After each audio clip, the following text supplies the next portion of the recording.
کچھ سالوں پہلے یہاں ایک نوجوان تھا اسی مسجد کے اندر، اور اس نے مجھے کہا کہ یہ تبلیغ والے تو یہ بدعتی ہے، یہ بدعت کرتے ہیں۔ میں نے کہا دیکھو جی، تبلیغ والے 6 نمبر بیان کرتے ہیں۔ آپ کسی بھی جگہ چلے جائیں، اردو میں، انگریزی میں، عربی میں، کسی بھی زبان میں ان کا بیان سنیں، یہ 6 نمبر بیان کرتے ہیں۔ پہلا نمبر ہے توحید، اللہ کی توحید کی دعوت دیتے ہیں۔ کیا یہ قرآن و سنت میں نہیں ہے؟ اس نے کہا ہے۔ میں نے کہا دوسرے نمبر پر نماز کی دعوت دیتے ہیں، کیا نماز قرآن و سنت میں نہیں؟ کہا ہے۔ تیسرے نمبر پر علم اور ذکر کی دعوت دیتے ہیں، کیا یہ قرآن میں نہیں، سنت میں نہیں؟ کہا ہے۔ میں نے کہا اس کے بعد پھر دعوت دیتے ہیں تصحیح ہے نیت کی، اپنی نیت ٹھیک کرو،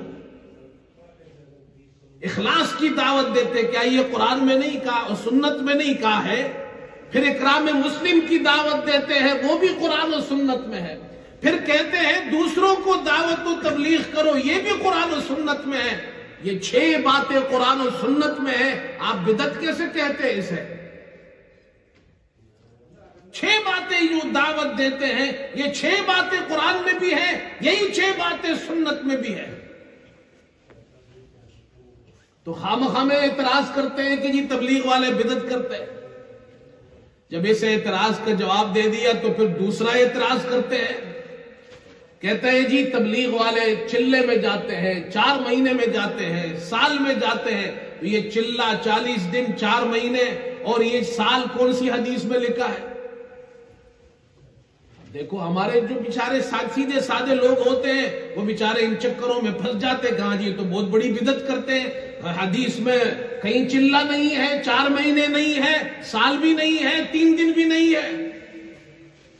تو بھائی ان لوگوں سے ذرا پوچھو جو مدرسے میں علماء بنتے ہیں 16 سال لگاتے ہیں، 12 سال لگاتے ہیں، مفتی بنتے ہیں ایکسٹرا 3 سال لگاتے ہیں، حافظ بنتے ہیں 3 سال 4 سال لگاتے ہیں، قاری بنتے ہیں مزید 2 سال لگاتے ہیں۔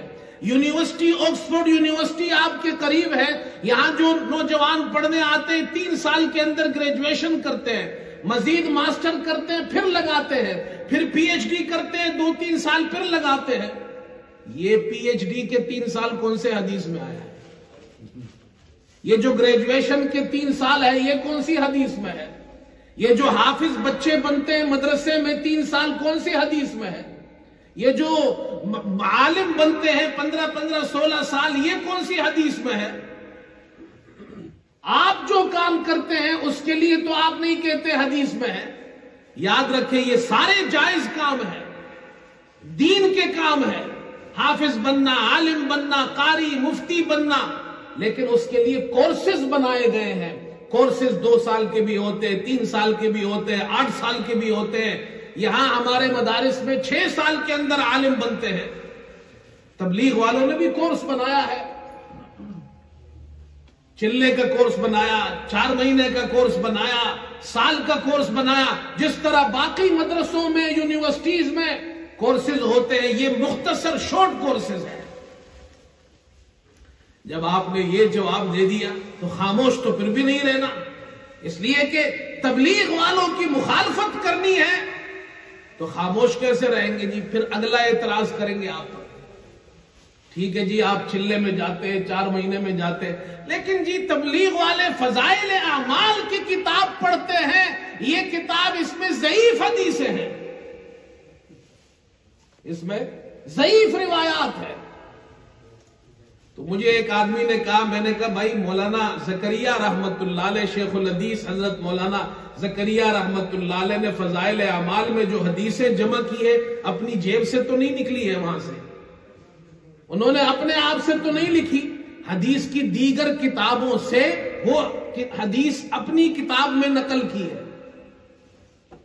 تو جو حدیث یہاں ضعیف ہے وہ حدیث کی دوسری کتابوں میں بھی ضعیف ہے، اور وہ ساری کتابیں حدیث کی جتنی بھی کتابیں ہیں، بخاری مسلم اس صحاح ستہ، اس کے علاوہ بخاری مسلم ابو داؤد ترمذی سنن نسائی ابن ماجہ، یہ ساری حدیث ہے، دنیا میں چھپتی بھی ہے، مدرسوں میں پڑھائی بھی جاتی ہے، علماء پڑھاتے بھی ہیں، طلبہ پڑھتے بھی ہیں، وہ ضعیف روایات جو فضائل اعمال میں آپ کہہ رہے ہیں وہ ان کتابوں میں موجود بھی ہے، انہی کو پڑھ کر لوگ عالم بنتے ہیں۔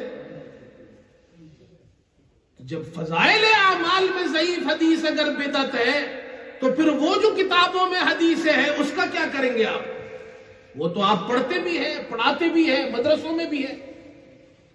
یاد رکھیے، ضعیف حدیث اگر اعمال کے فضائل میں بیان کی جائے جائز ہے۔ مثال کے طور پر آپ کہتے ہیں کوئی روایت ہے جس میں نماز کی فضیلت بیان کی گئی ہے، نماز پڑھنے پر اتنا ثواب ملتا ہے، اور وہ روایت سند کے اعتبار سے کمزور ہے، تو یہ آپ بیان کر سکتے ہیں، اس میں کوئی حرج نہیں۔ ضعیف حدیث سے کوئی حکم ثابت نہیں ہوتا، شرعی حکم ثابت نہیں ہوتا۔